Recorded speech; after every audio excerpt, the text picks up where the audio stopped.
오늘 하나님께서 우리에게 주신 말씀은 다니엘서 4장 34에서 37절까지의 말씀입니다.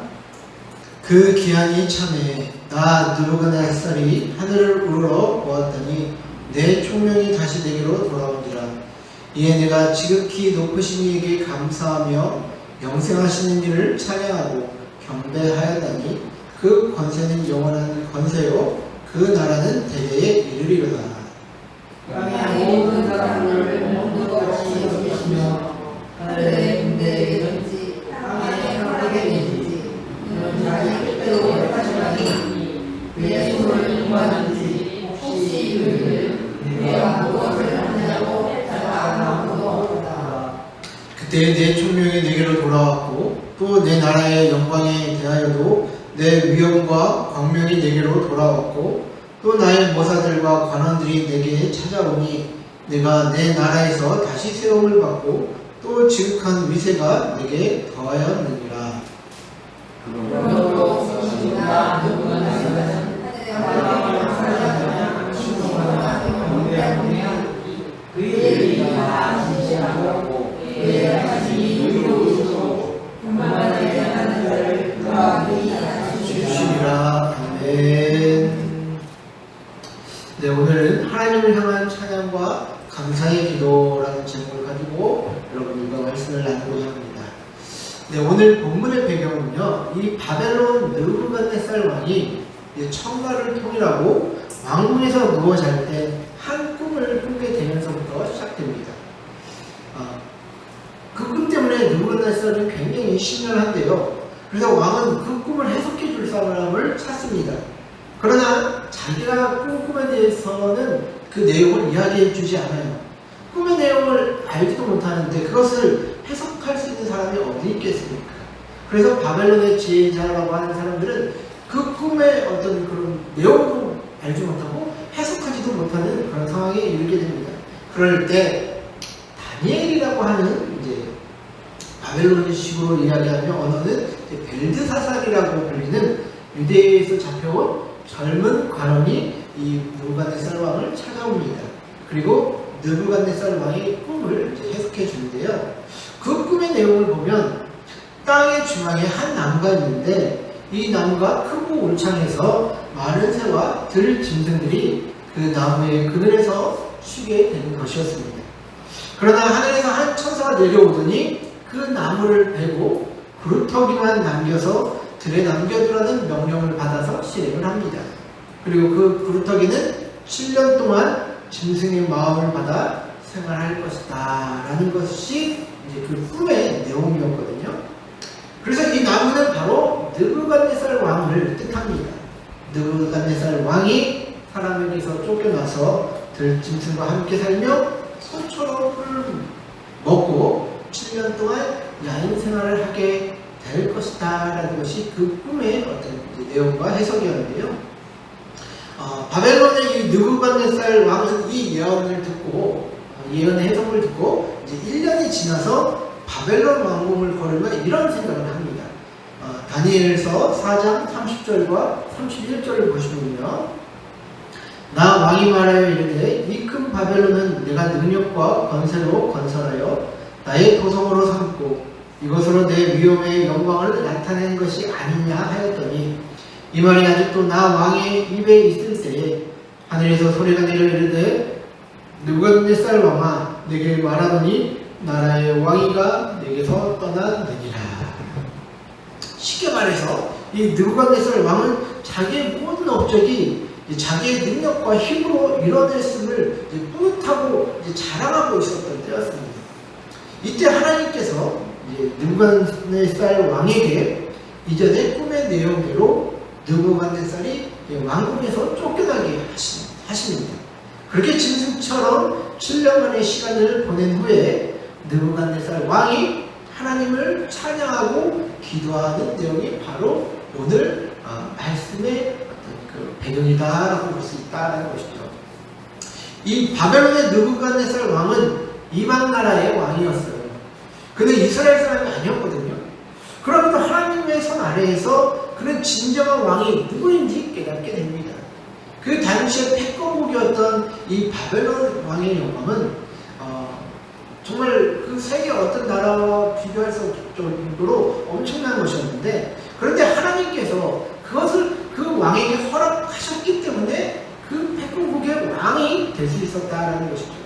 이처럼 하나님은 이스라엘뿐만 아니라 온 세계와 우주를 다스릴 수 있는 분이라는 것을 오늘 말씀을 통해 또 저와 여러분 또 느부갓네살 왕에게 깨닫게 해 주시는데요. 이처럼 하나님은요, 한 사람에게 자신을 드러내실 때에 항상 어떤 계기를 보여주십니다. 오늘 바벨론의 느부갓네살 왕에게는 하나님이 미리 예언을 하셨고 그를 이제 고난 가운데 살도록 하시면 보지 않습니까? 그리고 때가 되자 그는 하나님이 어떠신 분인지 알게 되었고 하나님께 찬양과 감사를 드리는 모습을 우리는 보게 됩니다. 하나님은 왜 우리가 하나님이 어떠신 분인지를 알기를 원하실까요? 특별히 오늘 본문처럼 하나님께 찬양과 감사를 하게 하시기 위해서 우리를 연단케 하는 일들을 곳곳에서 경험하고 보게 되는데요. 왜 이런 일들을 하나님은 우리에게 허락을 하시는 걸까요? 저는 그 이유가 찬양과 감사의 기도가 우리에게 제대로 된 이성의 눈을 뜰 수 있게 해주기 때문이다라고 생각을 합니다. 자, 오늘 본문에서 느부갓네살 왕이 하나님을 생각할 때에 총명이 다시 돌아왔다라는 표현이 있는데요. 34절을 보시면 그 기한이 참에 나 느부갓네살이 하늘을 우러러 보았더니 내 총명이 다시 내게로 돌아오니라. 이에 내가 지극히 높으신 이에게 감사하며 영생하시는 이를 찬양하고 경배하였다니 그 권세는 영원한 권세요 그 나라는 대대에 이르리로다.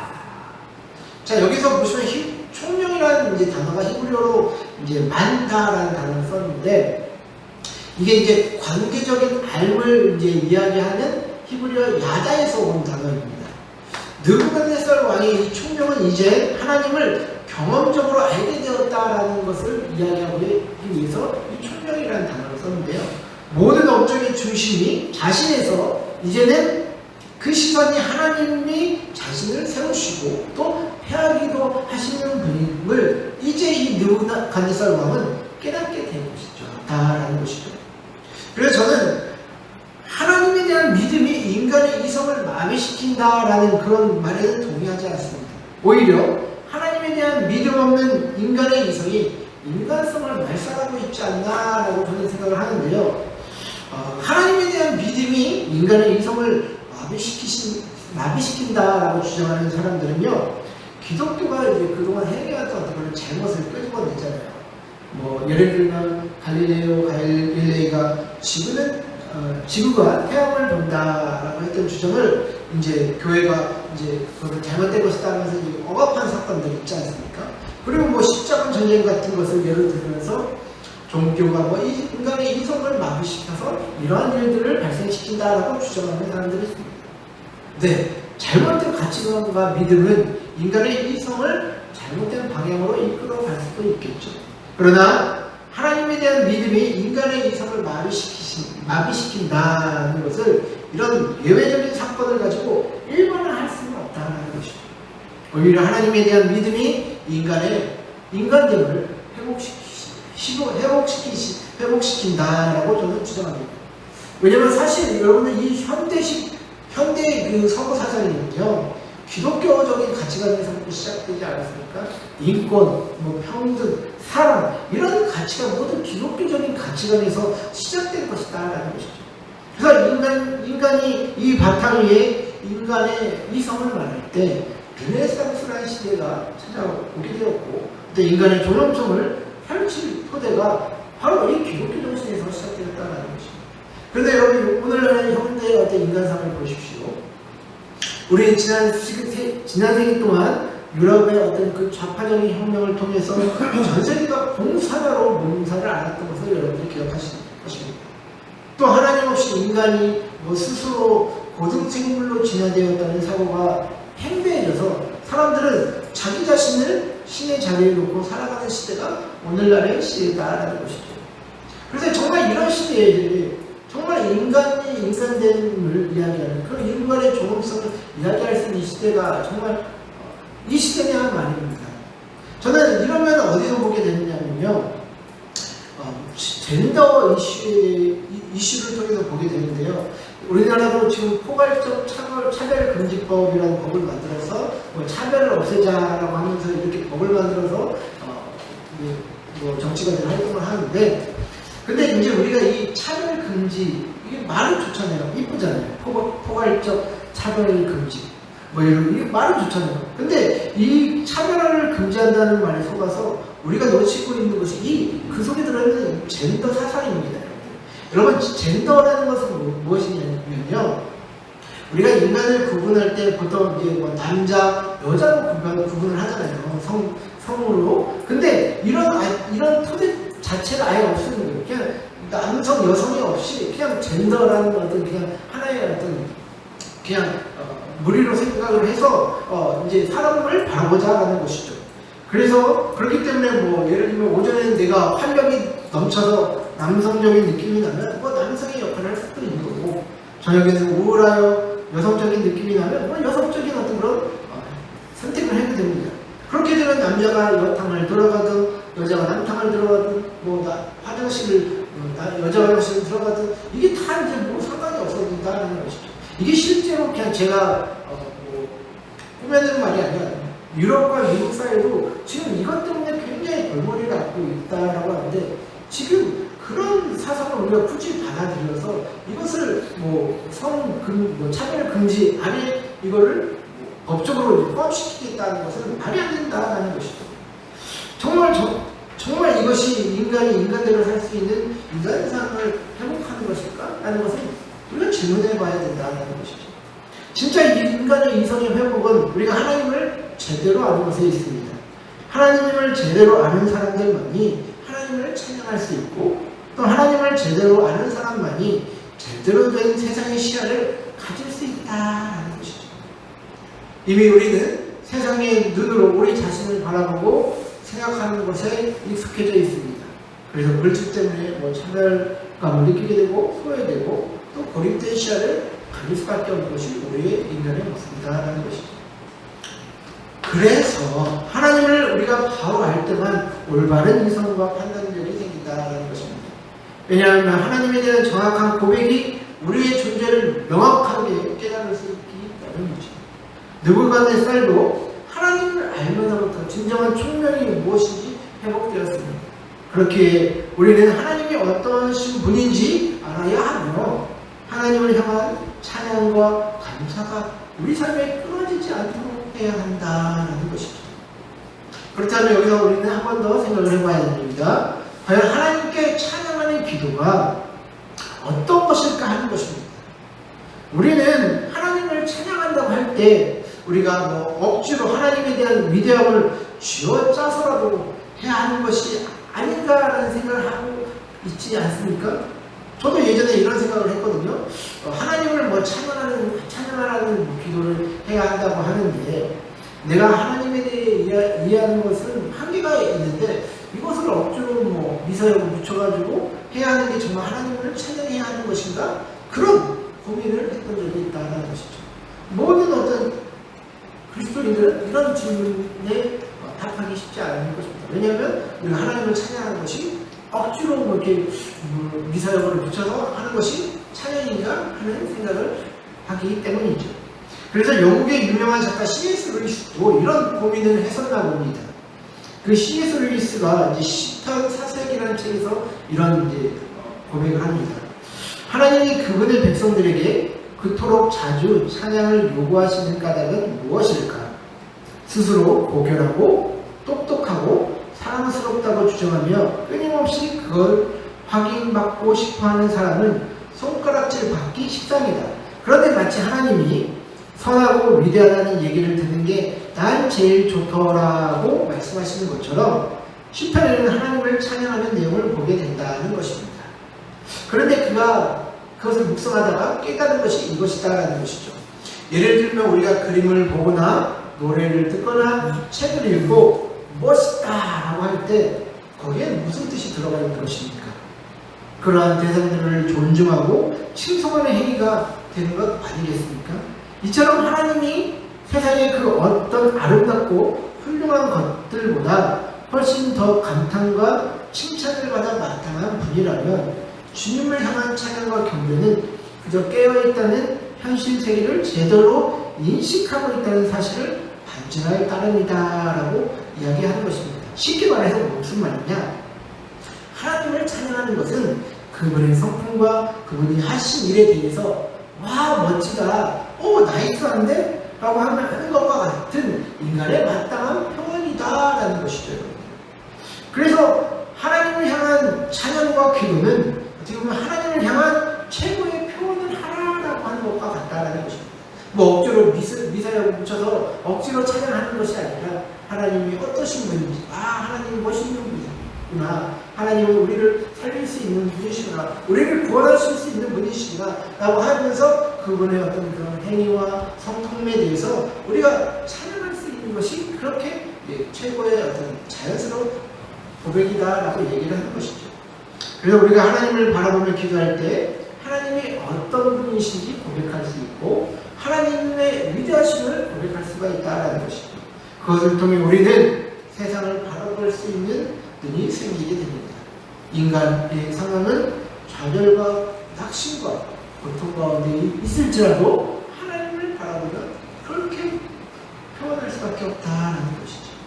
그래서 여러분들 하나님이 어떠신 분인지 기억하며 우리가 찬양과 감사의 기도를 하는 것은 두 가지 이유가 있습니다. 첫째로 하나님의 도우심을 불러온다라는 것이죠. 사도행전 16장 25절과 26절을 보시면 한밤중에 바울과 실라가 기도하고 하나님을 찬송하며 죄수들이 듣더라. 이에 갑자기 큰 지진이 나서 옥토가 움직이고 문이 곧 다 열리며 모든 사람의 매인 것이 다 벗어진지라. 자, 여기서 보시면 바울과 실라가 빌립보 지역에서 전도를 하다가 감옥에 갇힌 사건이 발생합니다. 보통 사람들은 자신이 선한 일을 하다가 억울한 일을 당하게 된다면 분노하며 원망하게 되지 않습니까?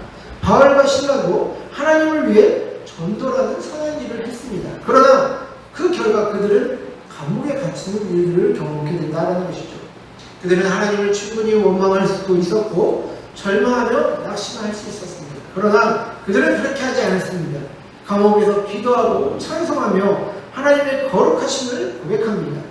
그러자 지진이 생겨 오문이 열렸다고 성경에서는 이야기를 하는데요.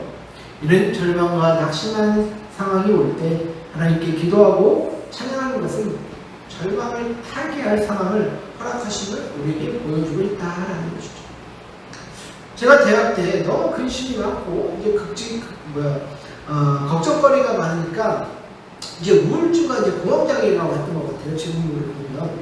그래서 굉장히 괴로운 시간을 좀 보냈었는데 그때 저에게 이런 말씀을 보여주시더라고요. 시편 107편 10절과 11절을 보시면 사람이 흑암과 사망의 그늘에 앉으며 곤고와 쇠사슬의 매임은 하나님의 말씀을 거역하며 지존자의 뜻을 멸시합니다. 제가 성령을 받고 신학교에 왔지만 어떤 지속적인 갈등과 고민이 스스로의 감옥에 빠지는 결과를 낳게 한 것이죠. 결국 제가 공고와 이 스스로의 생각에 갇혀 고난에 빠졌던 것은 지존자의 뜻을 계속해서 거부했기 때문이다라는 것입니다. 하나님의 창조주이시고 우리의 모든 것을 아시며 다스릴 수 있는 분이시라면 우리가 해야 할 것은 감사와 찬양의 고백인 것이죠. 그러나 인간은 자기 세계에 갇혀 사는 존재이기 때문에 스스로의 죄악에 빠져 감옥과 같은 삶을 살게 되는 것이 바로 우리들의 모습이다라는 것이죠. 그래서 저는 이때 여러분들 정신과 가서 상담 받거나 약을 먹고 이런 우울증과 공황장애를 극복하지 않았습니다. 예배, 감사, 공부를 통해서 그 상황을 극복하게 되더라고요.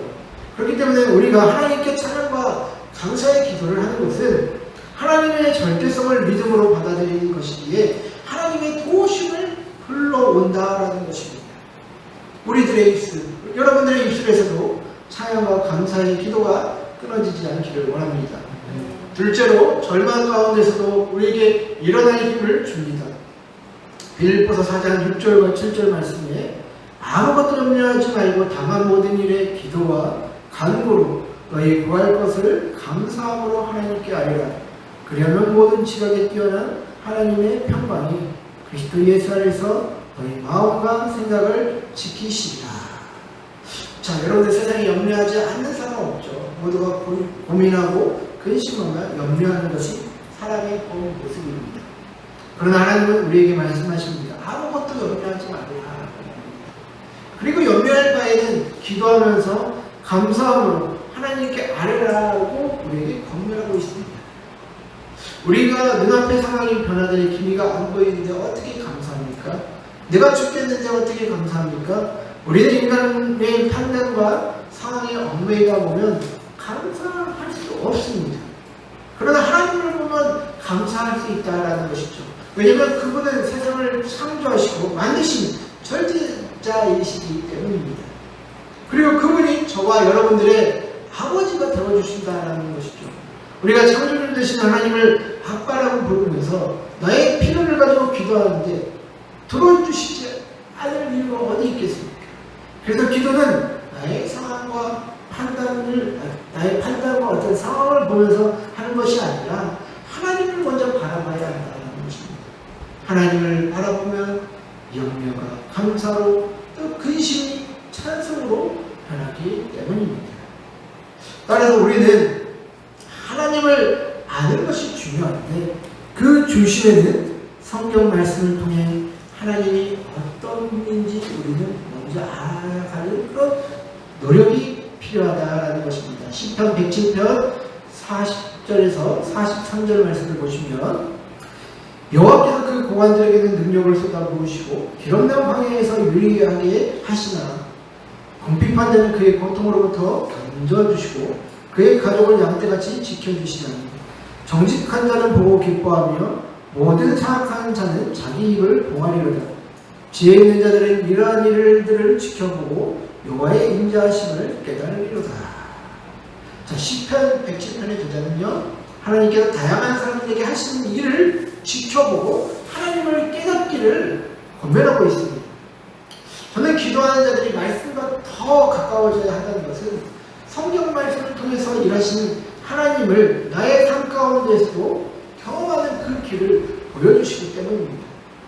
우리가 성경의 이야기를 고대 문서에 적힌 것으로 이야기하면 할 게 없죠. 그러나 하나님이 우리 삶 가운데 어떻게 일하셨는지 보여주시는 것이 성경이고 또 오늘날 우리에게도 이렇게 일하실 수 있는 분임을 알려주고 있는 책이 바로 성경이다라는 것이죠. 특히 하나님은 예수님께 그분이 하신 모든 일을 맡기셨습니다. 그래서 우리는 완악하고 죄 많은 자들이나 예수님 때문에 하나님께 기도할 수 있고 구원받은 하나님의 자녀로서 사랑받고 보호받을 자격이 있는 것입니다. 오늘 본문에서 느부갓네살 왕은 이렇게 고백을 하죠. 37절을 보시면 그러므로 지금 나 느부갓네살은 하늘의 왕을 찬양하며 칭송하며 경배하노니 그의 일이 다 진실하고 그의 행하심이 의로우심으로 교만하게 행하는 자를 그가 능히 낮추시니라. 하나님은 저와 여러분들의 교만을 낮추시고 하나님이 어떻게 일하실지를 보여주시기를 원하시는 분입니다. 느부갓네살처럼 자기 힘을 의지하며 살던 우리들이 예수님을 통해 구원의 은혜를 경험하고 하나님이 어떤 분인지를 고백하는 그 삶을 살게 하시기 위해 우리를 어려운 상황에서도 감사와 찬양으로 하나님께 기도함을 가르쳐 주시기를 원하신다는 것이죠. 사랑하는 성도 여러분들, 우리 예수님 무엇을 말하고 있습니까? 답답한 일들이 있습니까? 염려되는 일들이 있으십니까? 우리는 이 모든 것들을 거쳐 하나님이 어떠신 분인지 온전히 고백할 수 있는 그 길을 걷고 있습니다. 우리의 입술에서 찬양과 감사가 끊어지지 않고 온전히 기도할 수 있는 그날을 소망하며 주님이 가르쳐 주신 기도를 하시는 저와 여러분들 되시기를 주의 이름으로 간절히 축원드립니다.